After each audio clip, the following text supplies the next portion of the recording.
Perbedaan sekam mentah dan sekam bakar. Ini tuh pembahasan yang menurut saya sangat penting dan menarik sekali untuk kita ulas secara tuntas sesuai dengan fungsinya, lur. Kalau sekam mentah itu memiliki kelebihan dan memiliki kekurangannya. Demikian juga dengan sekam bakar. Tanpa adanya sekam mentah itu juga memiliki kelebihan dan kekurangan di dalam proses dia bekerja.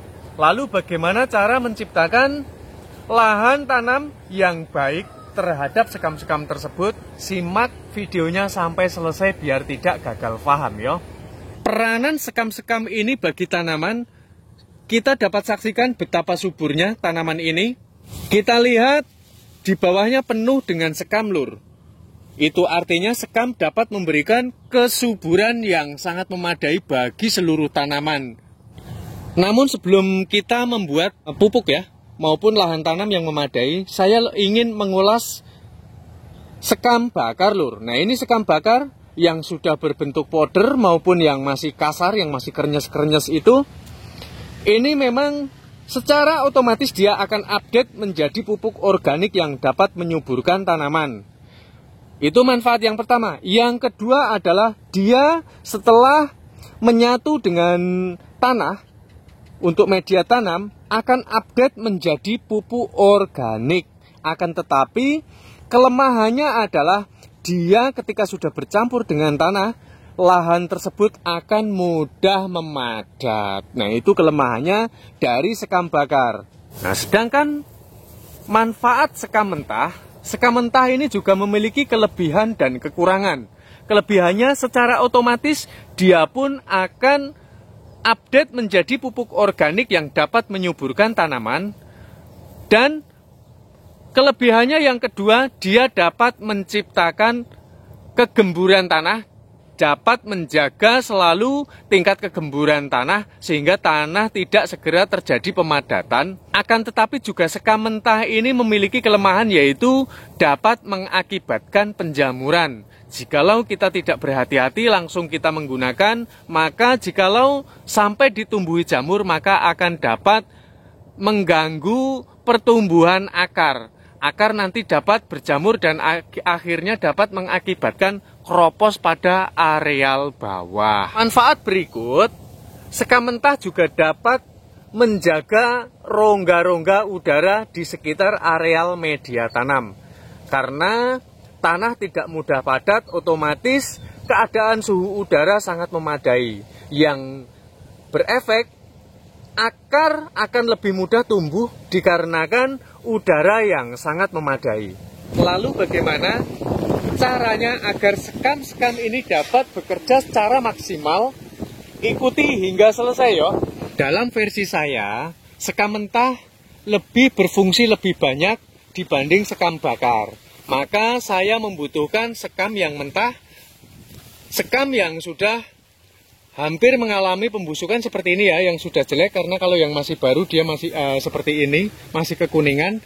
Sekam yang sudah lama seperti ini, yang tidak ada jamurnya, kita cari sekam yang menurut kita itu bebas jamur.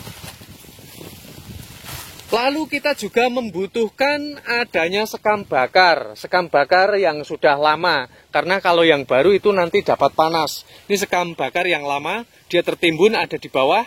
Maka kita perlu mencampurkan supaya kenapa? Aku menggunakan sekam bakar ini bertujuan untuk menjaga tingkat kelembapan tanah, dulur.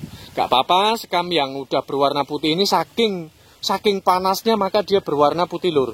Bercampur dengan yang hitam seperti ini, yang sudah berbentuk powder maupun yang masih kasar seperti ini, itu tidak menjadi masalah, dulur. Karena fungsinya itu menurut versi saya itu berbeda-beda. Sekam ini berwarna putih kalau di bagian yang memang terlalu panas. Ini aku ambil di bagian bawah yo, isinya putih semua karena dia panasnya itu memadai, dulur. Sebetulnya sama aja kita ambil yang berwarna hitam juga tidak masalah.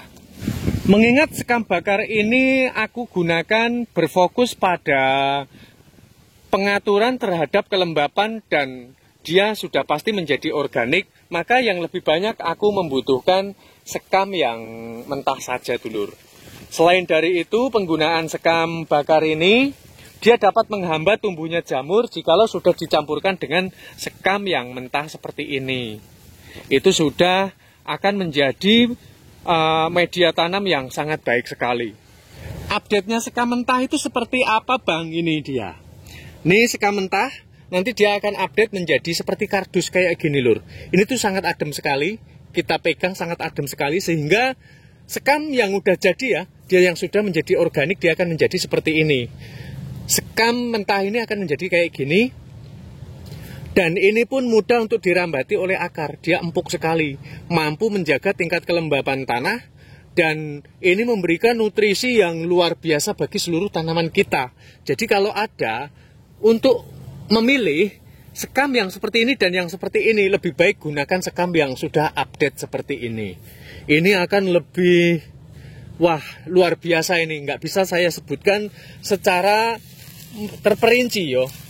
Apalagi kalau seperti ini dicampur dengan kotoran-kotoran sapi atau mungkin kotoran kambing, akan lebih baik. Nah, kita perlu menggunakan sekam mentah yang sudah jadi ya dulur.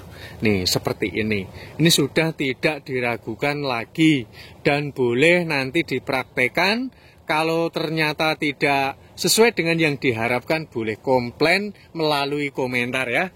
Kita langsung masukkan, karena nanti supaya ini bekerja secara maksimal maka harus kita campurkan sekam mentah yang dicampur dengan sekam bakaran, bertujuan supaya nanti menciptakan lahan tanam yang subur dan terhindar dari jamur yang dapat nanti menghambat pertumbuhan atau mengalami pembusukan di sekitar areal akar hingga pangkal batang bawah.